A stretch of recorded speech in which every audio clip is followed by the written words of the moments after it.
Joining us today for a guest conversation is Kassaundra Foster. Kassaundra is a former special educator turned social media strategist who focuses on data-driven and sustainable strategies to help her clients market their resources without all of the stress. She is the host of the Schooled in Socials podcast, as well as the creator of the Post and Profit course, which teaches how to gather and analyze your Instagram data in order to make a strategic plan that will help you meet your big business goals. She's a work-from-home mom with a coffee obsession and passion for helping others up-level their businesses using the power of social media.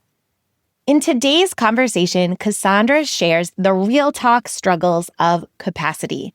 Today's conversation felt like a Goldilocks story, where sometimes we had too much time and sometimes we had too little, and sometimes we had too much work on our plate, and sometimes we had too little. But over time, she learned some skills about systems and capacity and finally found a win-win schedule that works for her and her business goals. You're listening to Your Win-Win Teacher Business, a podcast for teacher authors who want to make a big impact in the world for teachers and students and have fun doing it. I'm your host, Janice Cook, here with a pep talk to start your week off strong. Some seasons of running a business feel hard and sticky, but it shouldn't feel like that all the time. Let's make your business a win-win together. Welcome to the show, Kassaundra. Hi, Janice. How are you? Good. I'm so excited for our coffee chat today. I have loved following the evolution of your teacher business over time, and I'd love you to catch up listeners who might not know you. Let us know how you got started with your teacher business. Almost 4 years now. I was looking for a way to leave the classroom. My kiddo was young. I wanted to be able to spend more time with him. And my aunt had been a freelance editor for a long time. And so I knew about the freelancing world. And I said, well, I have a degree in secondary education with a minor in English. Maybe I can do something with that. So I sought out some courses, which basically was a general, how do you start your own business to be a freelancer? And through that, they talked about social media management. And I was kind of already really into social media. Over COVID, I had started a page on Instagram following the journey of me feeding my kiddo as he became 6 months old and into toddlerhood. And I really liked that. And so I was like, okay, let's dive into that. So I basically figured out how to set up my own business. I started taking on clients and working evenings and weekends, and I started just the VA route. I did anything and everything for people that I knew how to do confidently.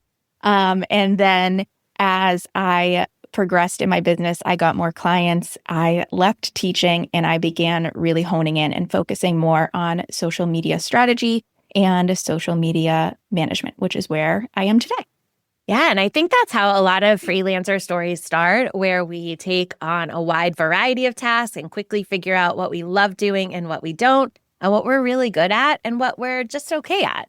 And once someone decides, I'm going to specialize in this, it's such an exciting light bulb moment because you know that there was a whole chapter before that where they did the research to figure out this is my secret sauce that I could really, really help people with and make an impact.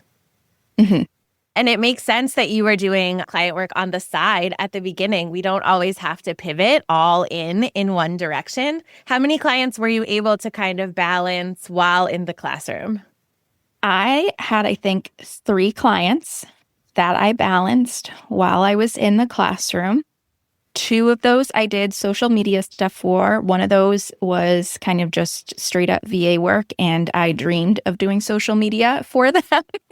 Which now I do. And so that's a really exciting evolution, right?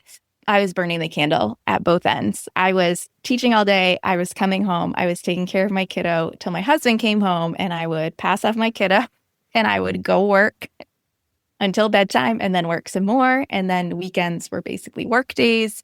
And at that point, I was basically trading my time for dollar bills. I was in that VA setup. And so I was really having to spend a lot of time. I did that for about 6 months. And then One day, my husband came home with a cake that had my business name on it and said, "It's time. Just do it. Leave the classroom. Go for it." And that's what I did. We love a supportive partner. That's such a good ending. That's a way to pivot. It's so good to have a sprint in your business and to hyperfixate on something that you're creatively excited about, but you have to recognize that it's a sprint and it's not a sustainable, like long-term situation. So 6 months, that sounds amazing. Yeah, I was doing a similar situation with mostly weekend work in my story. And it was like, okay, but you're kind of working 7 days a week. Like that can only happen for so long. It was really helpful to not go from 0 to 60 and back to 0 again. But yeah, it has to be a temporary calculated sprint for sure. Yes. So you dreamed of making social media a bigger piece of the pie. You went all in. And then there's a lot of pressure, right? You have to make it work. Once you take that step away from the stable W-2 job, it's like pedal to the metal. I have to go all in and prove that this can work. I need to make it work. So what's kind of like the pendulum swing that happened for you next? The teaching took aside. You were all in on social media. And what was that transition like? It was a little scary. For sure, because even into like the early days of me being all in on my business, I was still very much living the VA life. And because I came from a teaching background, I exclusively worked with teacherpreneurs. That's where I felt comfortable. That's where I still work now.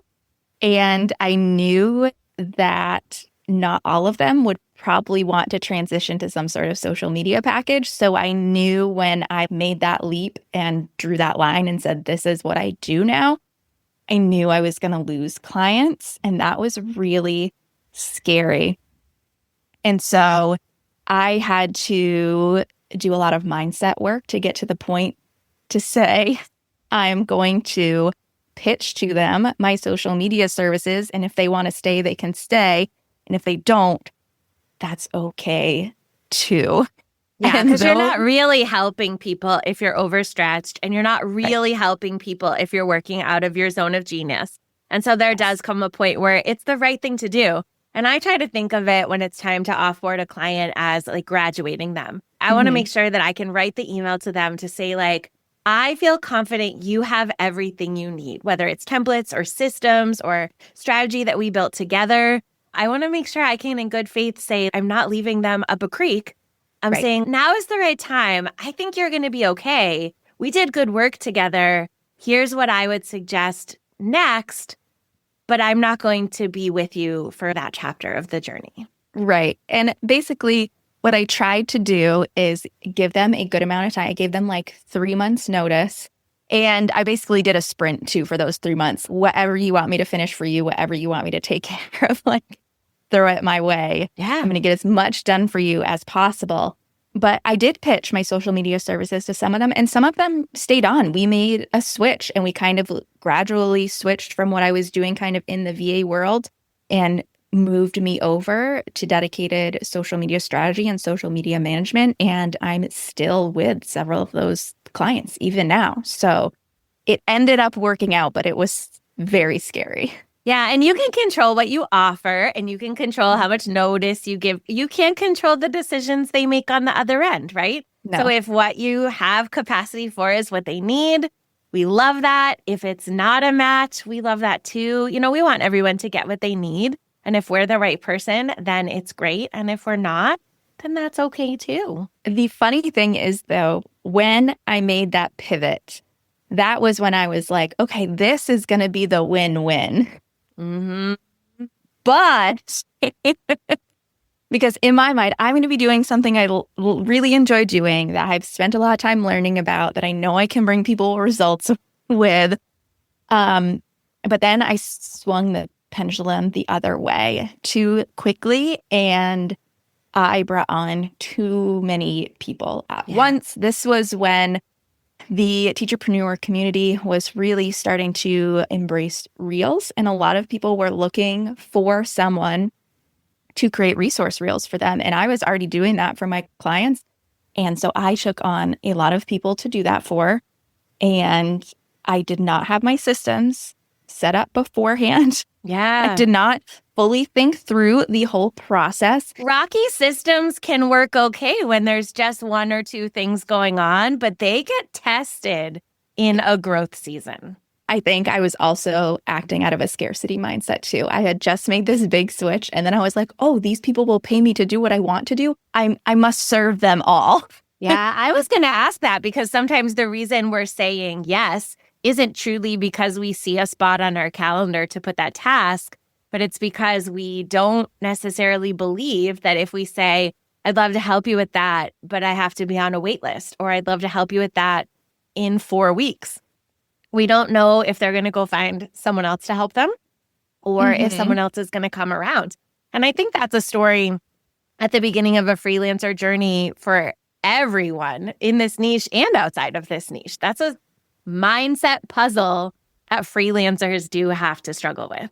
I had no pulse on my capacity whatsoever. I was a yes woman in that period of time, and it was a good learning experience, but did end up kicking me in the butt a little bit because 1, I was feeling burnt out again. 2, I know the quality of my work dipped some, and that didn't make me feel good or happy. And so actually that was the point where I was like, help me. I need a system. I help a lot of TPT sellers with systems, but it made a lot of sense that there were a lot of freelancers coming to me too, being like, oh, wait a second, you might actually understand the client capacity side of this game too. I could really use some help. And I ended up meeting a lot of freelancers in that way and helping them with client capacity because I do very much understand that side of the coin too.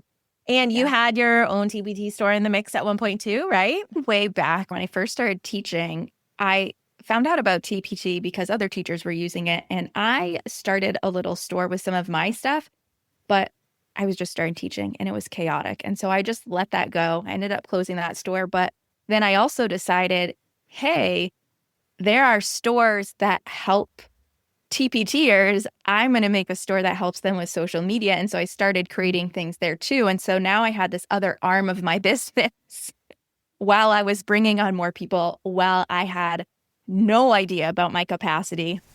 And so that was not a win-win. But once we started chatting and really talking about like, how much time do you actually have to do these things? How much time do these things actually take?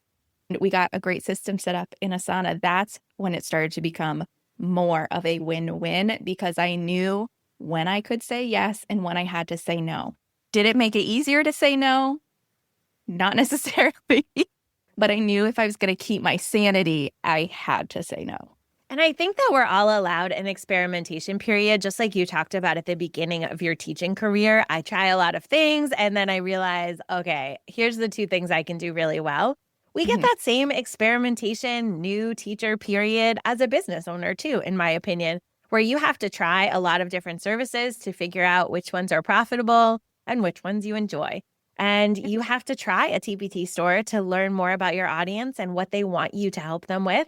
And then you can decide, is what they actually need something I can serve up in a TPT store?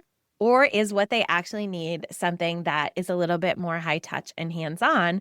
And so I never regret those experimentation periods. I have a TPT store too. I used to have 4 product lines. I actually took 2 of them down from my store because they're just not relevant right now.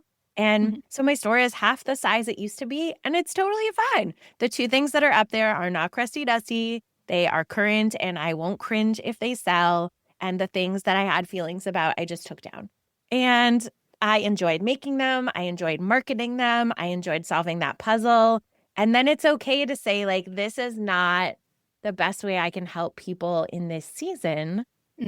Someone else can solve that problem. We're not going to solve every problem for every person. And it takes a long time to be okay with that. It does, for sure. Sometimes I still wish I could solve every problem for every person. Like I literally about 2 days ago, I had an old client reach out back from when I was doing VA work who was like, hey, will you do this for me? And I had to say, I don't do that kind of work anymore. I just focus on social media. And I had to say no, even though that person is lovely and I would love to work with them again, but it's just not aligned for me at this point. And the neat thing about making systems is sometimes the systems get to be the boundaries and the bad guys for us. I know you just went on a journey building a gorgeous website and you have that services page. And it's that moment where you have to draw a line in the sand and say, like, these are the things that I offer in this calendar year. And right now, if a lead comes in and what they're asking for is not on the menu, then it's okay. And, you know, I have workflows set up and contracts for those situations and all of that. And for me to accept something outside of that scope in this season of life would mean all this extra work. And it's that like little voice on my shoulder saying, well, wait a second. That's not the plan. We don't have a plan for this on purpose. And so I think that as you get strong systems in place, they help you have boundaries because you can visually see the structure that you put in place for yourself. You said like, oh no, I actually wasn't going to do that this year. That was an intentional decision that I made. Right. Yeah. So do you feel like your services page helps you make easier yes and no decisions? Yeah, because a lot of thought and a lot of soul searching went into that services page. It was a balance between what people mostly ask me for and what I enjoy doing most. Right. And so I know that what is on that services page is the balance that will be a win-win for people who typically reach out to me and for filling my own cup as well. So I feel good kind of saying, this is what I offer. And I think that you're a really data-driven business owner and you want to be helping people with the services that you know you can get them big results in. Yes. And I think that that's part of it too. I'm happy to do a wide variety of tasks just to get them off someone's desk, but it's not always our best use of our time together. Sometimes I could help you move a much bigger rock, but I don't want to have to say no to helping someone with a big problem because I filled up my calendar with lots of smaller problems that maybe someone else could help them with. Yeah. So when I kind of first transitioned, a lot of people were just coming to me like, will you make my graphics? Or will you just write my captions? Or will you just schedule my stuff?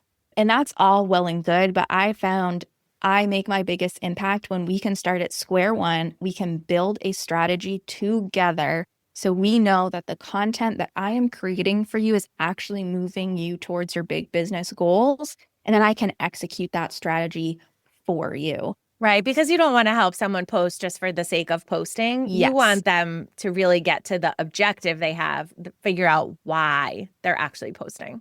Right. Because that is where the magic happens. If we post just to post, could you make some impact? Yes, because your content is out there. But thinking about the little amount of time you have, everything that you are doing in your teacher business, you want it to be intentional. And so I made sure that my services helped you be more intentional. So you went full-time in September of 2021, and we're recording this early in 2025. You just had a kid go into school. So for those first few years in your business, you didn't have like 40 hours a week to work. So what did capacity look like in that season? What were the buckets and the containers that you did have to fill? What kind of work hours did you have before Mr. went to kindergarten? Yeah. So I went from evenings and weekends to 2 days a week.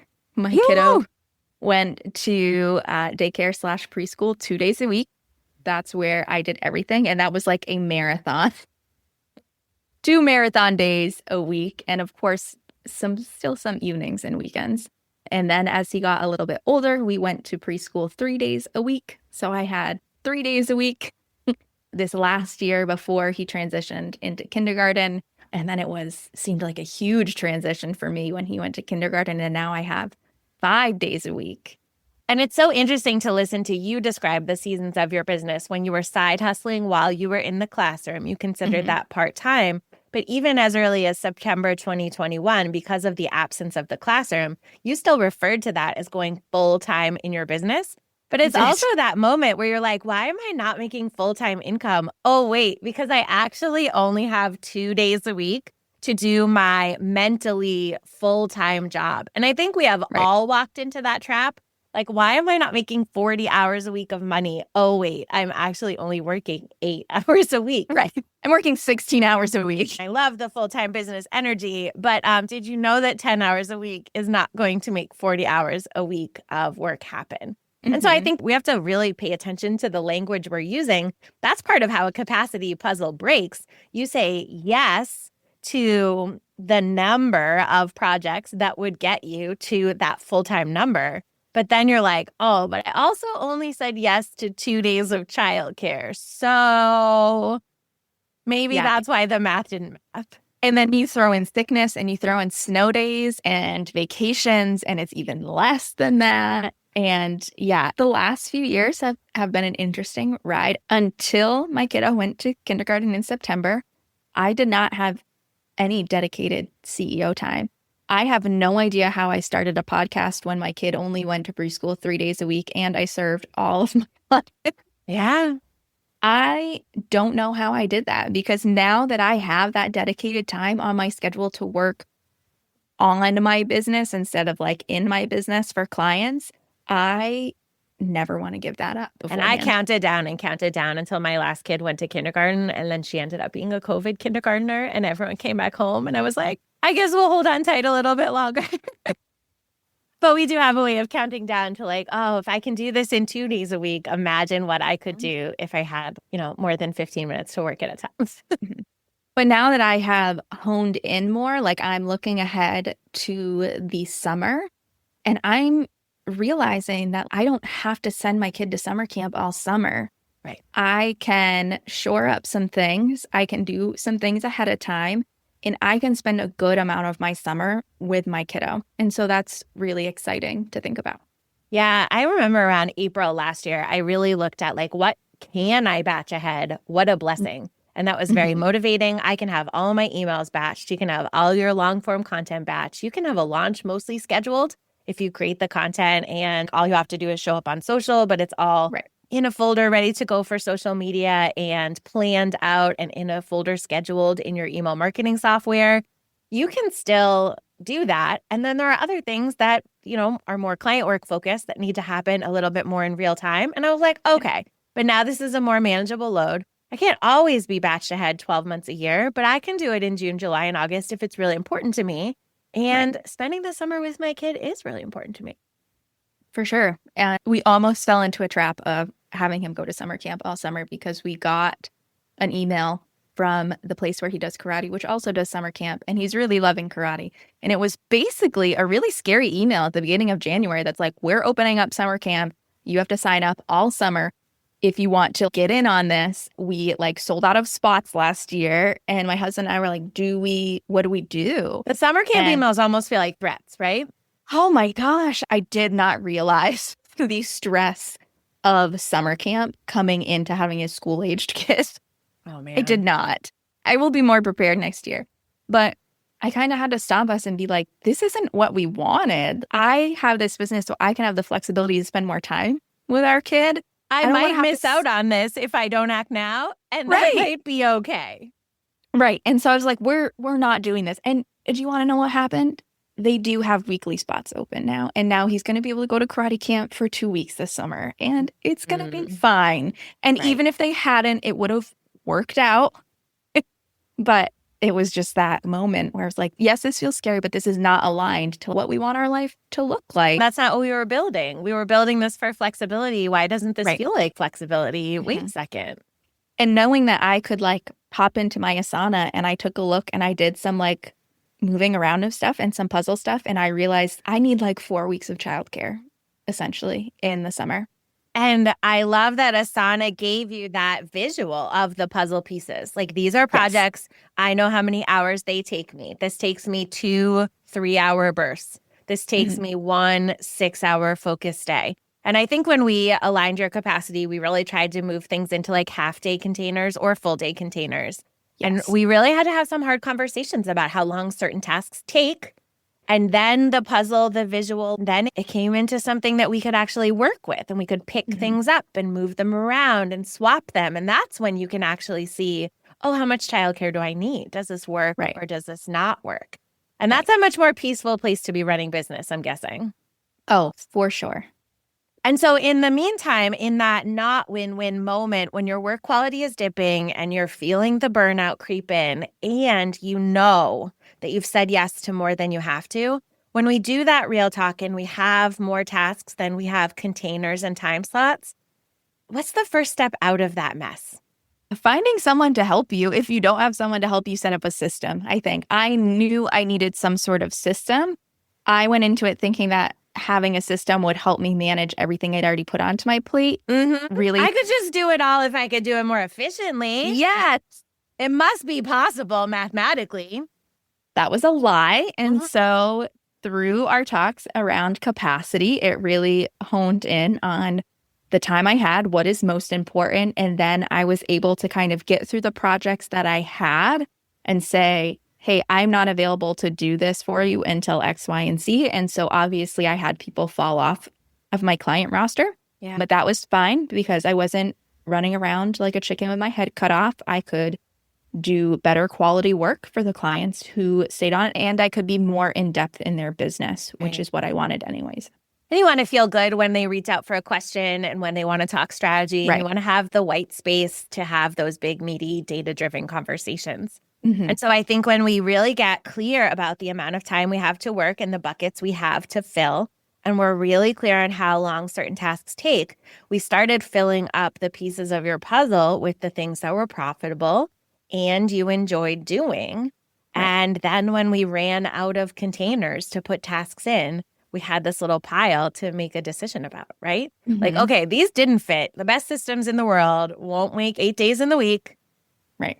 So now then you can make an action plan for what really was overflow. And that feels better to maybe take one or two things off your plate. If they're the right one or two things, it's easier to make that decision with kind of a sounding board and a neutral third party. Yes. And then I think it makes showing up for the other tasks more enjoyable too, because you know that you can get that work quality back up to where you want it to be as quickly as possible.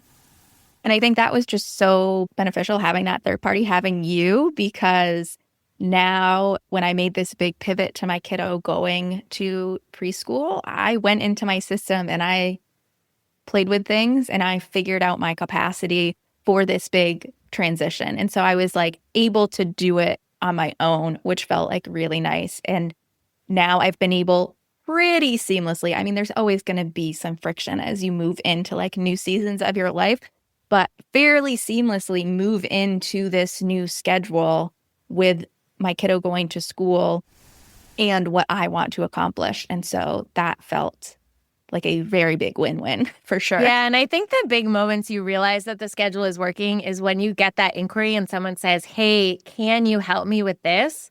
And you know exactly where to look to get that answer.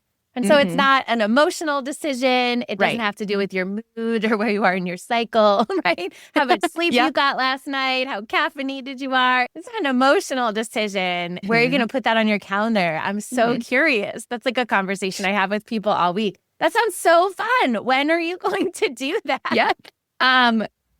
Full disclosure to all listeners, Janice and I just had this conversation this morning because even though I know my capacity, I am always dreaming of going over it. And so there are times when I float things by Janice and her response is like, that's great. When is that going to happen? And I know when she responds to me that way, I'm like, okay, is this important enough to find space in my schedule? Or is this something that we table until later when I can more easily find the capacity for it?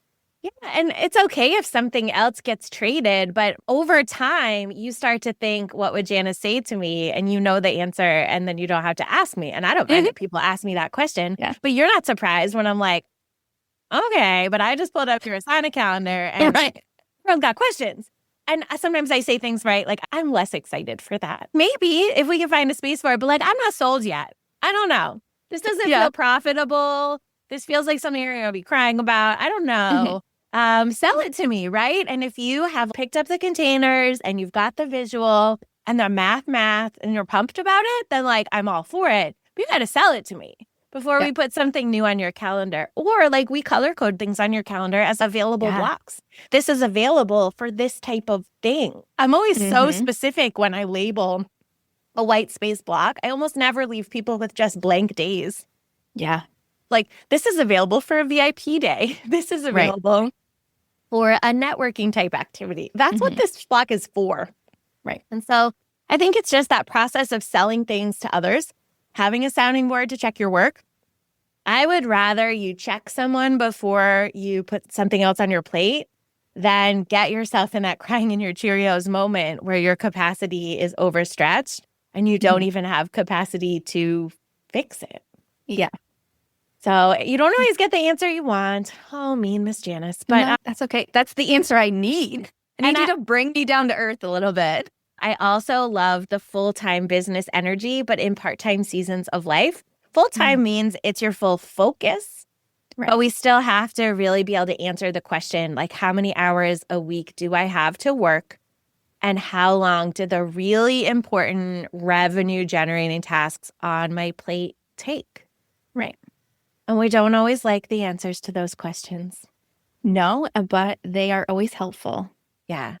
And so it makes my heart really happy to see that you have a better handle on the capacity. You can see the visual. And in those moments when a decision tests us, you have your services page crystal clear. You have your calendar crystal clear. And that also saves us from going down a rabbit hole of emotions, making every decision that comes across our CEO desk. Because that takes time too, right? Yeah. A client wants one more thing, you have one more shiny opportunity, you have a new lead. Or let's be honest, in the world of online business, are you ever tempted with the newest like technology or software or thing that you can do? Yeah. What are some of the tech things that feel shiny to you in an exciting way in 2025?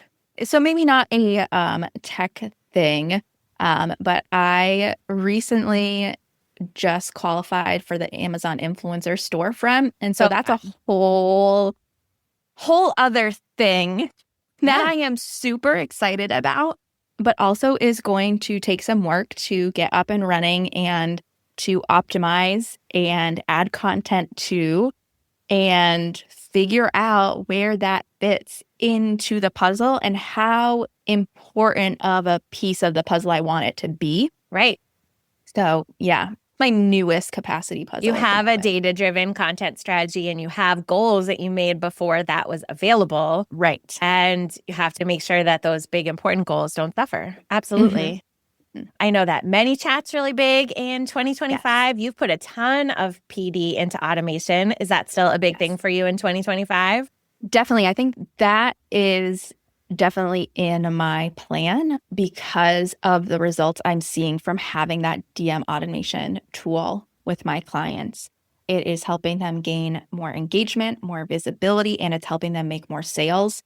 And so I want to help my clients get their best results as possible. And ManyChat has proven to help them get the best results as possible. So I have been to a ManyChat summit. I've dove into PD for ManyChat. I actually just put up like a mini ManyChat course. If you're someone who wants to get started with it, it just takes you like step by step getting started.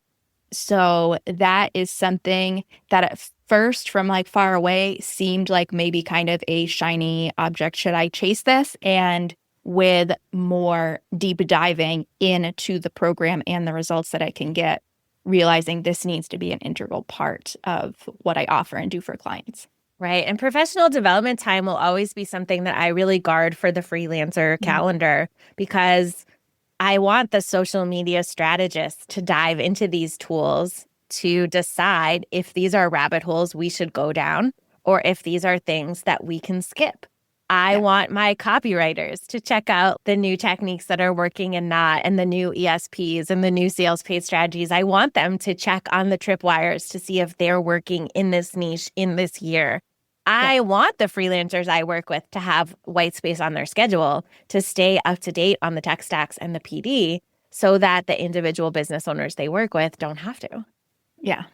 And so that's really hard, but knowing how to adapt your services suite to make sure that you're always leveraging the best tools that are out there at the time. Yeah, making sure that that ends up being part of your capacity puzzle. For a long time, that stuff had to happen outside of my work hours. Yeah. For me, that had to happen in my quote unquote white space evenings, weekends, things like that. And so it feels so much better to have built that time into my schedule and have a dedicated time to dive into those things. Right. It's a mindset shift. Like my content is part of my responsibility as a business owner. My professional development is part of my job. And I think that we have to create those rules for ourselves and be a good boss for ourselves, because if you were in a traditional job in a building with a boss, of course, there would be PD days as a teacher to do PD. You would have planning time. In theory, never enough, right? Right. But at least it would be in there. And sometimes we're our own worst bosses when we go out in the freelancing world and start our own business. And suddenly we give ourselves no professional development time, no planning time, no white space. And you're like, oh no, that's why I left my first job. Why is my battleship sinking? Yeah. I left that job because the schedule stunk. Why does this job have a terrible schedule too? And I think that that's something I love about this particular niche is that teachers have never had much autonomy over their schedule, never had any choices. And I think intrinsically, sometimes we don't believe that a peaceful, productive schedule is out there for us because we were always drowning. We always had more work than we could do in a week. And that just became the status quo. When you get a taste of a schedule that works, you're like, oh, wait a second. All of my bills got paid and I actually could go out to eat with my family this weekend. Yeah. And my business will still be here on Monday. I did it. Takes a lot of trust and mindset work to get there, doesn't it? It sure does. I am still on that road and probably will be for the entirety of my business. Same. I'm just grateful that we'll all be on it together. Yes.